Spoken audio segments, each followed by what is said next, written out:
So please let me say thank you to all of our presenting sponsors.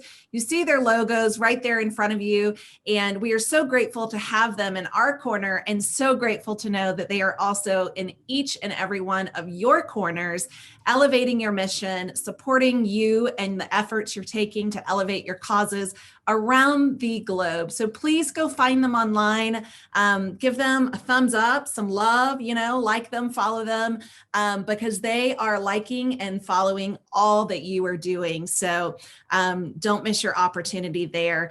Julia, thank you for creating this. Julia Patrick is the CEO of the American Nonprofit Academy. I am so grateful to serve alongside you, Julia. I'm Jarrett Ransom, also known as the Nonprofit Nerd, CEO of the Raven Group. And today, by popular demand and by vibrancy with the color, we have Tony Bell back joining with us with Fundraising Academy. So Tony is the Senior Director, Office of Program Administration with National University. Welcome back, Tony. Great. Thank you so much. I look forward to this so much. So it's the highlight of my day. I can't tell you. Can't even tell you. Well, we're so excited. We all have to hold up our mugs because we have our Fundraising Academy mugs. We do. But we get so excited to have you on because what you talk about is central to all of our nonprofits that watch us, who send their questions to us. It's really one of those critical things, and we complain about it. If you joined us on the Chitty Chat this morning, we were talking about it, and yet when I'm with you and talking through this process of cause selling, I'm like, it is natural, it's organized, it's positive, it's not arm twisting, it's sustainable, and so we are today finishing up phase 2. So what I love about this is that if you're just joining us for the first time, you can go back to our archive. You can find us on Roku, Amazon Fire TV, our Vimeo channel, AmericanNonprofitAcademy.com, thenonprofitshow.com, YouTube. We're out there. Yeah, and so you can get back to us at any point. But today it's going to be really interesting, Tony, to talk to you about this, because this particular episode is all going to be dedicated to objections. In the most positive way. I was about to say, what a downer, right? But yes, that's so great. So we've gone through, and all of you can see right now on your screen, hopefully you'll see the wheel right there, and that's what we're working on. Today is objections as they relate to your cause selling initiatives. So I'm looking forward to this. Objections are not easy to handle. So for us to spend 45 minutes on this, and again, those of you joining us, we do go extra with Tony, and so just be mindful of that with your timing. Let's jump right in there to what are the types of objections that we need to be aware of? So within our cause selling curriculum, we talk about these 4 specific types of objections that you may encounter. And so when we're talking about objections, this is really during the point in your cause selling cycle, in your relationship with your potential donor, where you are now giving your presentation, you're making your pitch. So during that conversation, any one of these 4 types of objections may actually arise during that conversation. So one of them that we talk about is the stall, right? So you're having a good conversation, you're giving your presentation, you might ask a question and you notice that the potential donor is really just kind of stalling, like just that awkward silence. Right. Avoiding making a decision. Oh my God. I'm just like stressed out by thinking about this.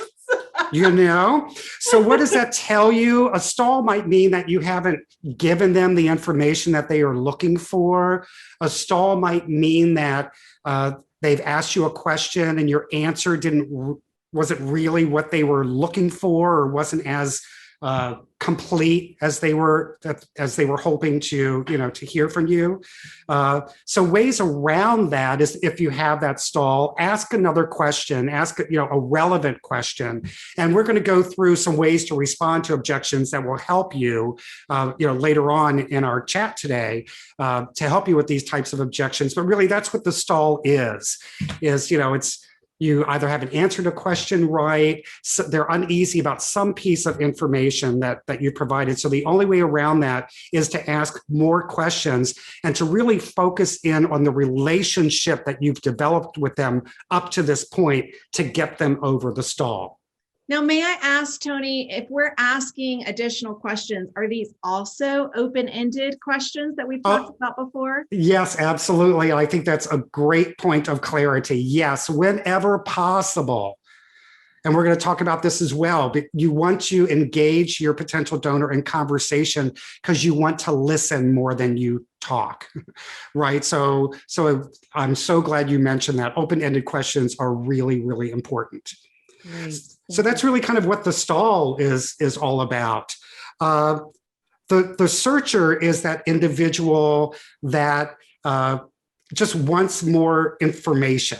That's really just what they want. They just want more. And so they may ask you questions that take a deeper dive than you're used to going, with a potential donor at this stage in the relationship. It may mean that they have we're going to segue into this. It may mean that they have some hidden objections that you're not aware of yet. So they're just searching for more information before they make it really apparent to you that there's an objection or what that objection might be. So that's really what the searcher is all about. That type of objection where they're not giving you an answer yet. They're just continuously asking, searching for more information. And really, anything that continues a conversation, we want to embrace. Love that. Right. Well, and I think this is like when you just said this, I mean, you've got to be listening. And if you listen to what those questions are, I would think that's going to unlock a lot of, doors. So then the hidden objection. Yeah, so the hidden objection is typically a little more, difficult to identify and overcome because they haven't made it so apparent. A hidden objection too. So again, we're talking about relationships. So we've built a relationship with this individual before we're at this point. We're actually, making a presentation and then ultimately, making an ask. Something could have changed along that relationship journey. When you first met them, because of your pre-approach and your pre-work, you identified them as a potential large donor because of assets. By the time you get to that, something might have changed there. Something could have changed in a family dynamic where your cause was something that they were super passionate about until this circumstance happened within their family or with a friend. And now all of a sudden their passion is shifting because they've seen how X, Y, and Z has impacted family or friend, right? So those are some of the hidden, just a few examples. There are many of some of the hidden objections that you might come across, again, that are much more difficult to identify. And again, it just comes with asking more, just asking more questions. You may see a hidden objection because just something that you said or answered doesn't really make sense to the potential donor. So they object to that, but they're not even really sure what they're objecting to. They know it doesn't really make sense, but they're not even really sure yet what it is specifically that they're objecting to. So those are really challenging when you have those types of hidden objections. That's again where you really have to lean in heavily to the relationship that you've developed. And you have to remind yourself really very clearly of who is this person that's sitting across from me or on my Zoom screen that I'm giving this presentation to, and really reminding yourself of who they are as an individual. Okay, curveball. Okay, So, here we go. I know, curveball. Okay, so in this time, and Jarrett and I have kind of talked about this off camera, but in this time of a lot of political differences and shifting of what we think of, does that, like, how do you protect yourself or navigate those things so that while you talk about your cause, you maybe pull back a little bit on what your personal views are, or because I almost think about maybe if this is where that could come in. If somebody's like, oh, wow, they're really conservative. Oh, wow, they're really liberal. Or, oh, wow, does that come into that? Is that where we might see this? I think that's a really great question. Number Good. one, I think it's not so much of a curveball because you're going to identify those things in your potential donor early on because you're building the relationship, right? So by the time you get to this piece of the cycle where you're giving a presentation, you know enough about them to know, maybe you don't put up in your presentation, you don't include a picture of your CEO with a Democrat or affiliated, right, in a picture with any particular political party, right? You may not include, your organization is proud of that and you should be, right? That kind of support is remarkable. But if during the journey of getting to know your donor, you realize that they're highly sensitive to political topics, then you want to make sure that in your presentation, you're not including that picture that you may be very proud of, right? Because it may be a trigger for the potential donor. Okay, you hit that one out of the park. Did I do okay with that one? Yeah, okay. That's good. Okay, thank you. Because I was really thinking about that. I was like, how does this work? Okay, now the stopper. Okay, so the stopper really, their objection just has no satisfactory answer. That's really the one where you say, I've enjoyed meeting this individual. I've taken them as far as I can go in the cycle. And you just thank them for their time. Maybe, leave the door open for you to come back to them at a later date. This really is where you have to trust what it is that you know about the donor. You have to evaluate your bandwidth. To what degree do I continue to invest in Jarrett? I know you have a great act, right? It's the return on relationship. There we go, right? So, and you as the professional then need to determine, am I done, right? Was this really a deal stopper? Mm-hmm. Or are they really giving me an opportunity to come back at a later date? If it is a deal stopper, you thank them so much, of course, for their time. You thank them for their interest in philanthropy. We want to encourage them to give, right? Because we love the nonprofit sector. We love the work that organizations do outside of the work that our organization does. So at a minimum, let's lift up the sector. And if they're not going to give to us, let's still make sure they have a great experience so that they're encouraged to give somewhere else. I love that answer because I, just like you, Tony, just like Julia, probably so many of you watching, I love the sector and I truly want everyone to have positive experiences as often as possible. One of the tactics I've used in the stopper conversation, Tony, and I wonder if this is applicable or you've seen it within the cycle. And again, it really depends on the person, me in this reference, having the conversation with the potential donor is asking very directly, is this something that you would like to continue conversation on? Would you like for me to continue, reaching back out to you? Or is this no longer a priority or a fit that you would like for me to stop, conversation? So I've asked that before and, it's really fascinating because it provides the opportunity of a very black and white answer. And I think it's very respectful. Mm-hmm. Yeah, that's a great word. That's a really good word. Okay, so you've kind of given us some ideas as to what that might look like, some structures when we talk about that. Now we want to talk about the 6 steps to handling objections. And this is what I think is really fascinating because I love the scenarios that you gave us before, but what are some tools of taking this journey? So objection number one, the first strategy. Yeah, so one way to deal with an objection is to listen. right? So really, really take time to listen to your donor. Do not interrupt them. Do whatever you can to not interrupt your donor. Also along those lines, please do not finish a potential donor sentence for them, right? So really listening in, and as you listen, observing, because you can even do it on Zoom, right? Observing body language, observing facial expressions, right? Observing reactions. That's part of listening, right? It's the listening of the verbal, it's the listening of the nonverbal. So that gives you an opportunity to do that. It also shows respect to again, to the potential donor, that you care about what they have to say. Mm-hmm. So one way, again, to overcome objections is just to listen. Mm-hmm. Ask a question, be very genuine and interested in an answer, and pay attention to the body language. Tony, was this you or like Tony Robbins that I heard this from? But it was listen to understand. Don't listen to respond. Absolutely. Right?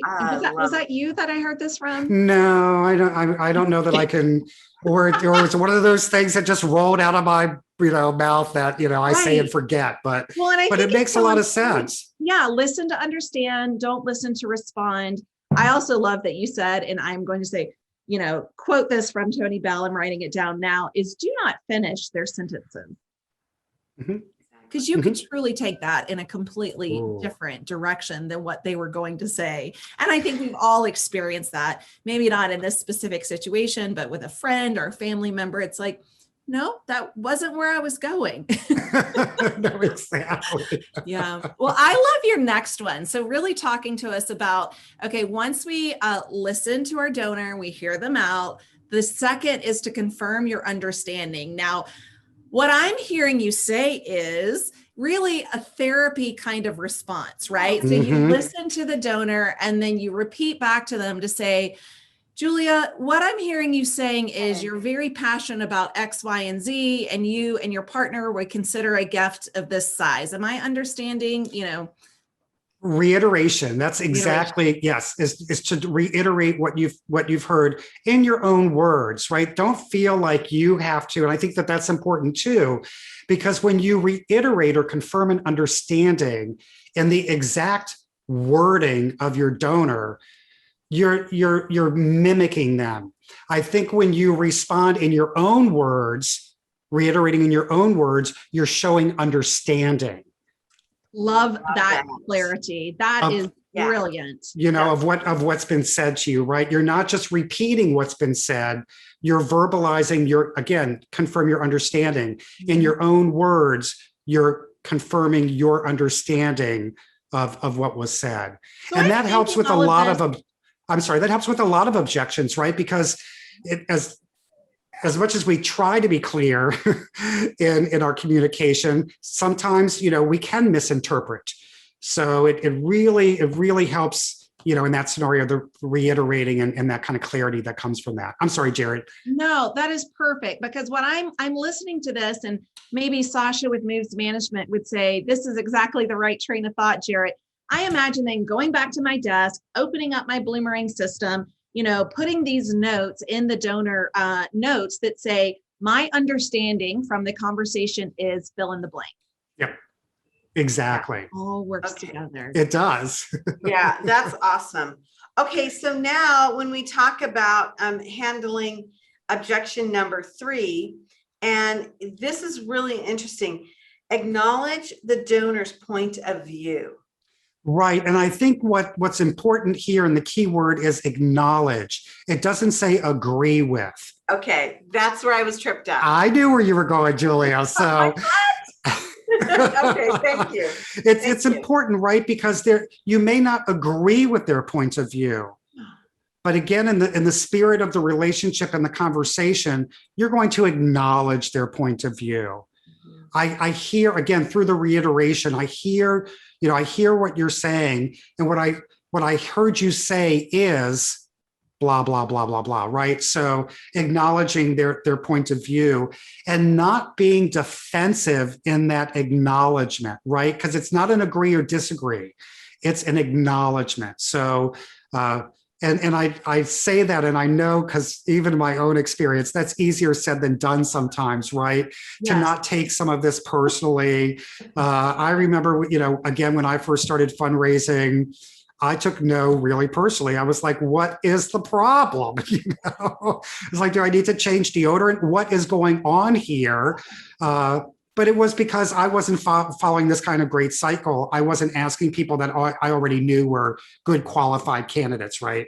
But just don't take it personally. And sometimes, let's keep it real. There is turnover in the nonprofit sector.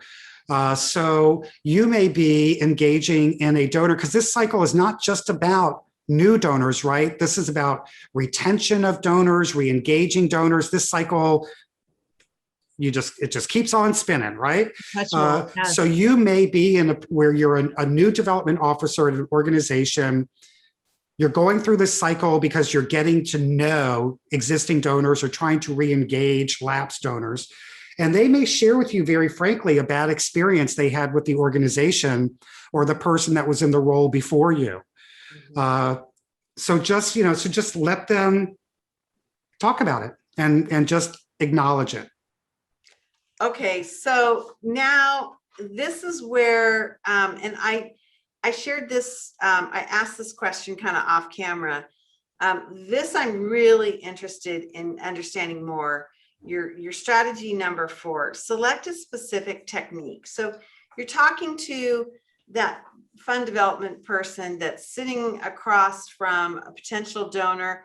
I love that you reminded us an existing donor, somebody that you're moving through the cycle. Share with us what this actually means and how this is going to arm us to be successful.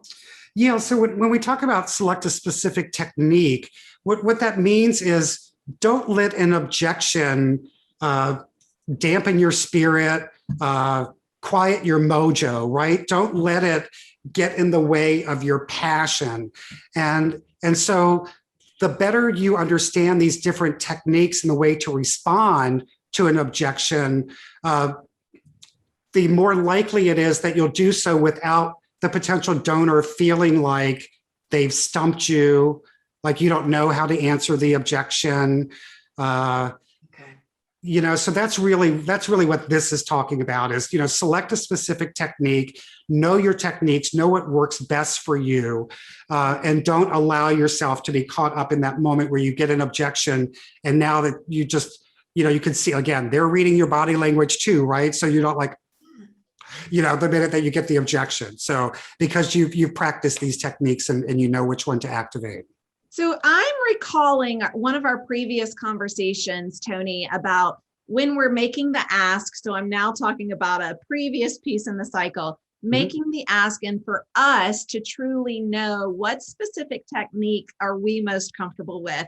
So this seems to be quite parallel in working together. So what I'm hearing you say is for us to know our ask and our specific technique in making the ask, and to be prepared in our comfortability and confidence of the specific techniques to overcome the objection.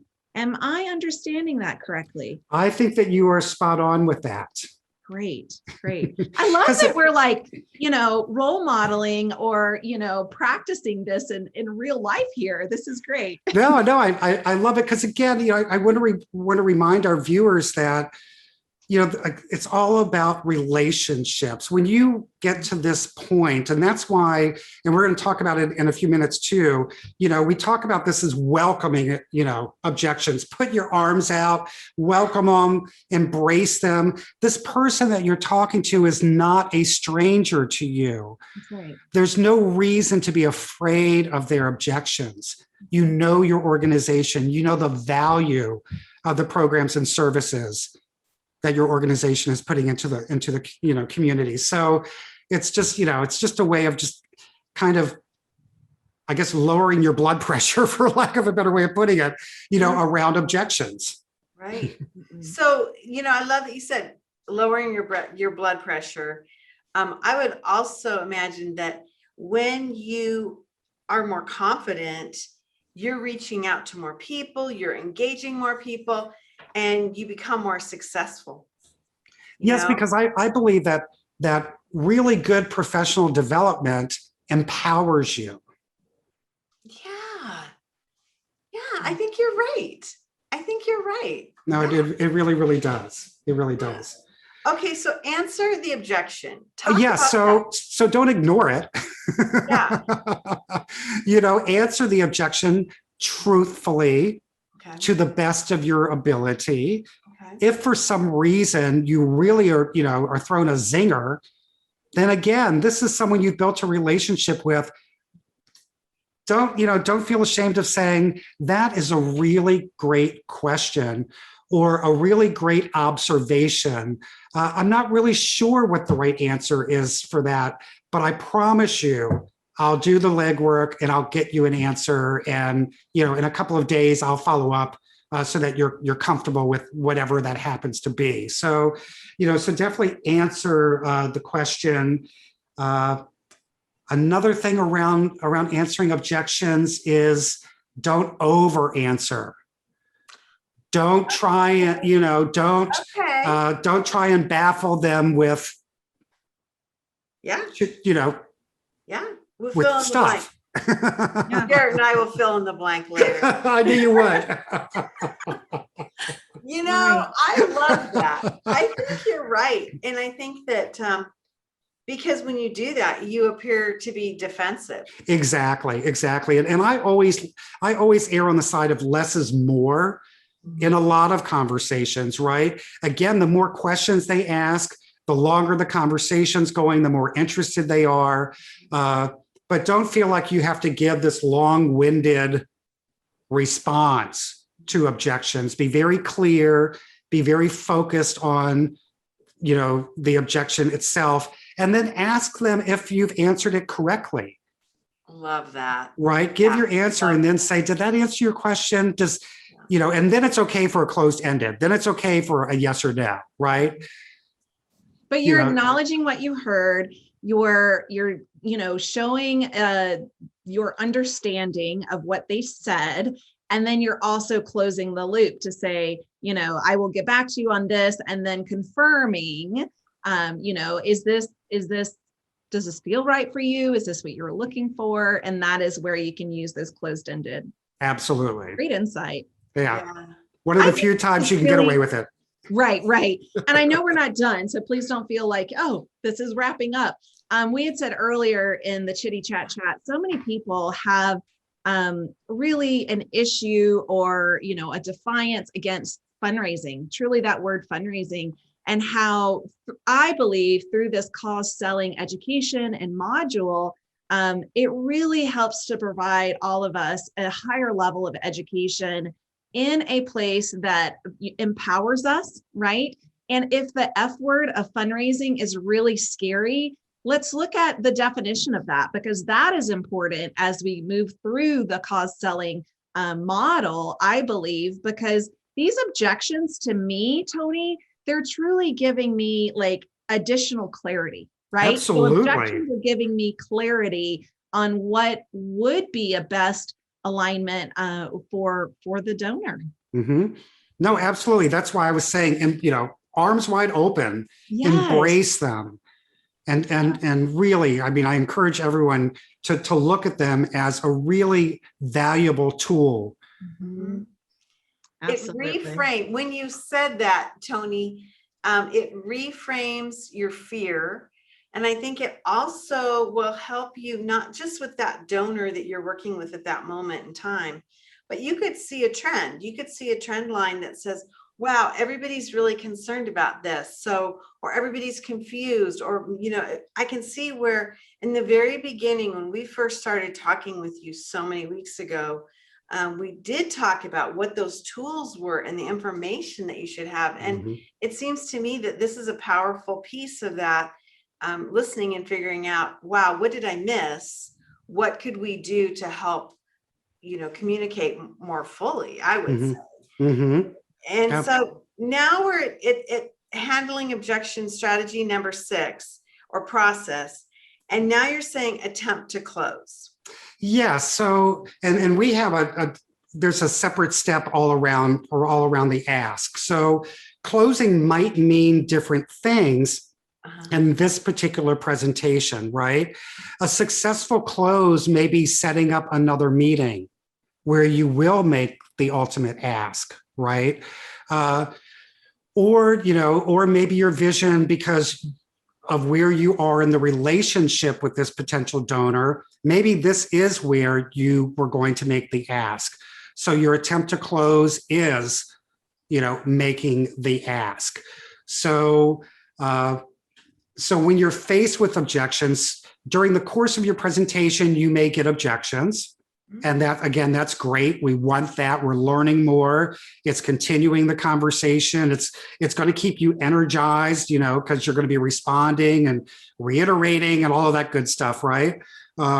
So during the course of your presentation, there may be those objections, or there may not be. And then at the end of your presentation, you might get that, that one objection that you need to respond to.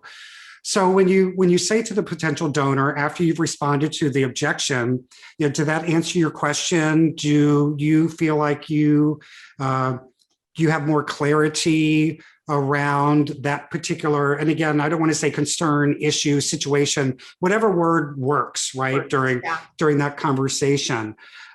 Because if so, then I'd like to talk to you about next steps. Boom. I love it because it's so clear and it's so transparent. One of the things I love to coach on is you don't want to surprise the person, right? It shouldn't be a surprise that you're about to make an ask. It really shouldn't, because you've done the cycle. You've really been engaged in this relationship. And so it should come to them as no surprise. Right. And there's no one size, and again, these strategies are amazing. I've used them. I know that they're successful. We get lots of great feedback around folks that are living and breathing the cycle right now, but it's not one size fits all. You know what I mean? And so I just say that because I want folks to be mindful, that it isn't a one size fits all solution. Sure. And that's why we talk about the various ways of responding. Yeah. And I like that because I think it seems to help you navigate the different types of people that you could be engaging with. If they're more dominant force of character, if they're like, boom, boom, boom, let's go, we got to move on. Or if they're more leisurely, if they're, I keep going back to this, if they have been part of your circle already, if there's somebody that knows and loves you, it's still the stewardship of that relationship. We need to talk about this because it's not just that one and done. And right. You do something that I love, and you frame this up by saying in bright purple, change your mindset. I love it. I think we can all, if we allow ourselves to live in a place of abundance, if we just start there, our lives are so much more joyful and richer. And I'm not talking about the size of your bank account when I say your life is richer, right? I'm talking about many, many different things. So that's why, welcoming objections, embracing objections. I mean, again, looking at an objection as really an elevated level of interest. I love when you say that. Talk to us more about that. Like, how do we see that as an elevated level of interest? I think we see it because we're not getting chopped off at the knees with somebody just saying no. Goodbye. Like, no, I'm not interested. Don't ever call me. So that's what I mean by that is they're willing to give you, this is their first philanthropic contribution. They're giving you their time, right? So if they're asking you a question, if they are objecting, they're actually giving you more time. Yes. That's a great, because they've already made their first gift. If they are with you and they're talking, that's really I love thinking about it that way. Wow. So really a positive attitude towards towards objections can go a long way. And it also helps you, again, if you're earlier in your career, it is hard, at least again, it was for me, not to take some of it personally. So when you welcome it like this, when you embrace it, when you're like, yeah, bring on the objections. I'm ready for your objections. Why am I ready for your objections? Because I'm ready for your conversation. I'm ready to discuss how you can invest in the great work that we're doing. I am ready. I love that. And I too will say, Tony, and to all of you watching, I don't think I was born with this confidence to make an ask, but now I absolutely love it. I love it. And it really has been through so many of these, opportunities and trials and tribulations of failure, which really weren't, at the time I saw them as failure, like you, Tony, I took it personally. I thought, what did I do wrong? Was it my deodorant, as you had said? Maybe I was wearing men's deodorant at that point. Who knows? But really just looking into, okay, how do I prepare for an increased professional development in this process, right? And that's why I love it, because it really is a continuation of that relationship. Mm-hmm. It really is. It really, really is. We have one of our viewers write in to say, yes, exclamation point. An objection is an opportunity with a capital O and another exclamation point. And living in a mindset of abundance is key to so many of our social problems. Mm-hmm.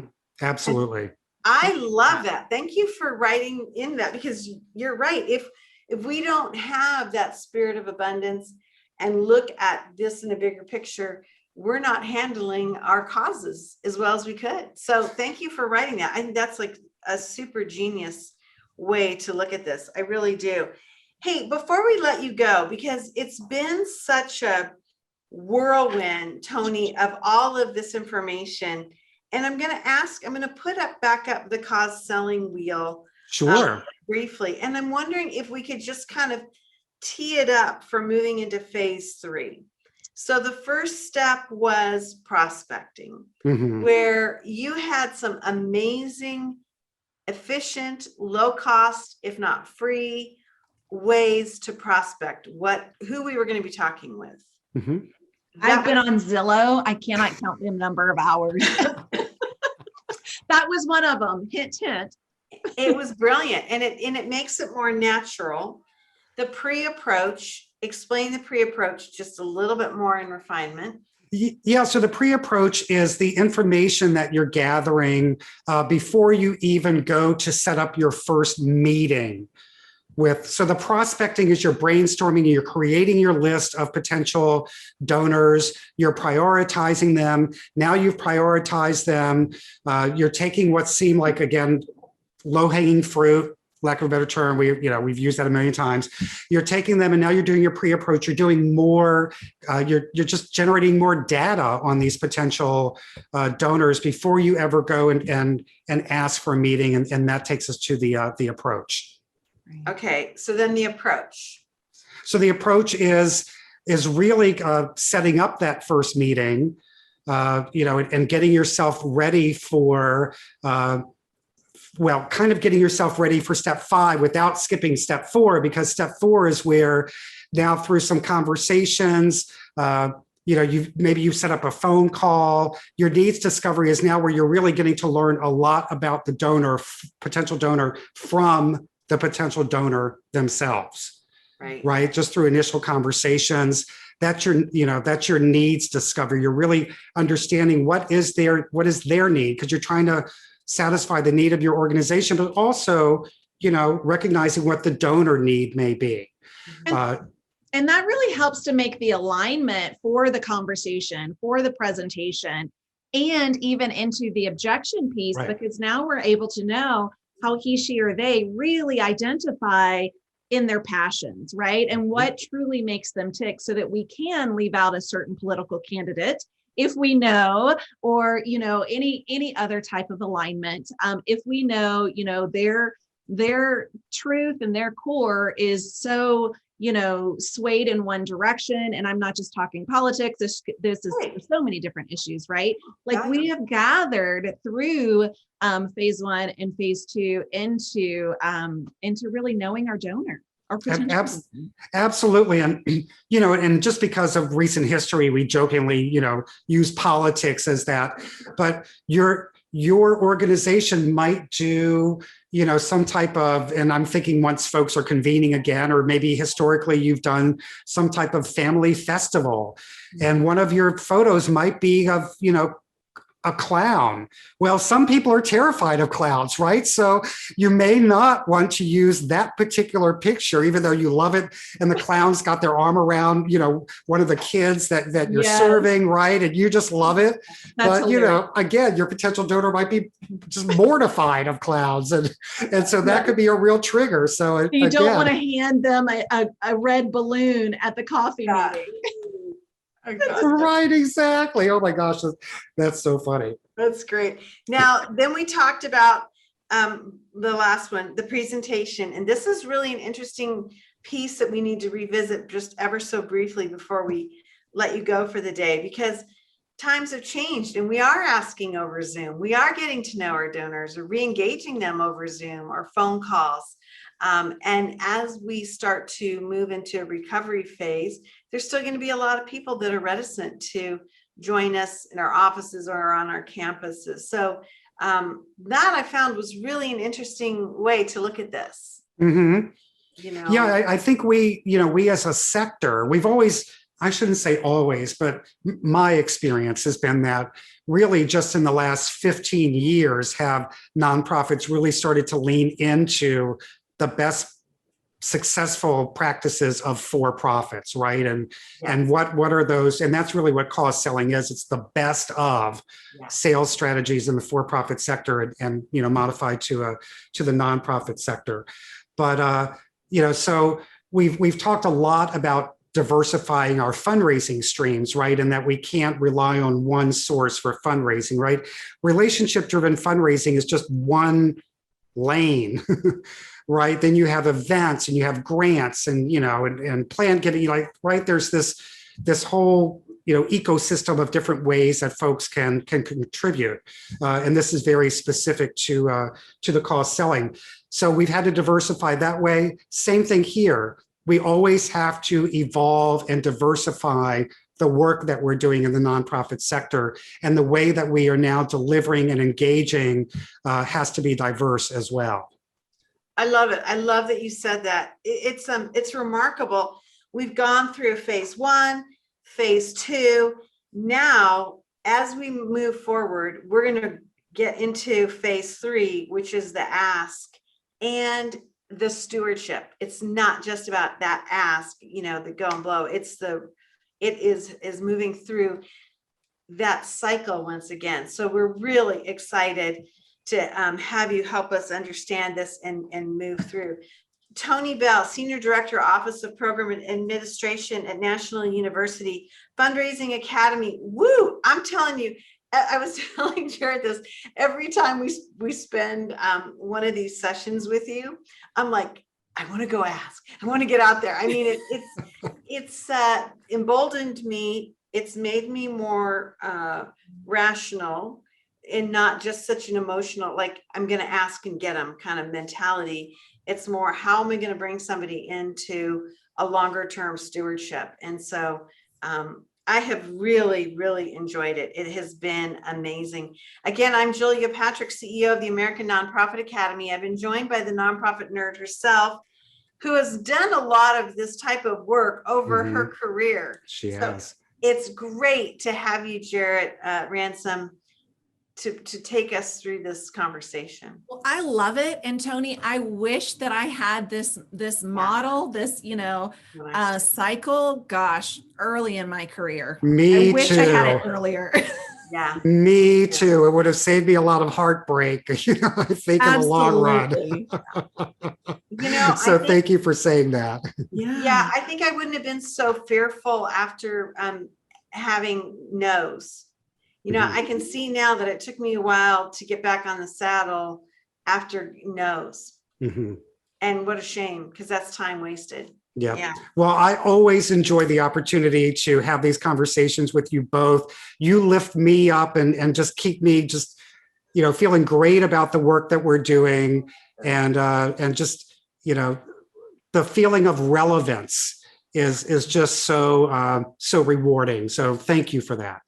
Well, this is where the rubber meets the road. And so we are really, really excited to be working with Fundraising Academy on the cause selling education, because if we do not do this, we cannot move towards achieving our mission, vision, and values. So this is just like one of those critical things, and it's incumbent upon all of us to have comfort with it, not just the development team. It's just such a big mistake when we put that all off on somebody else. So I think Jarrett and I talked about this a lot. I mean, we need to embrace this as leaders of all types within our organization. So that's why we've been like so excited.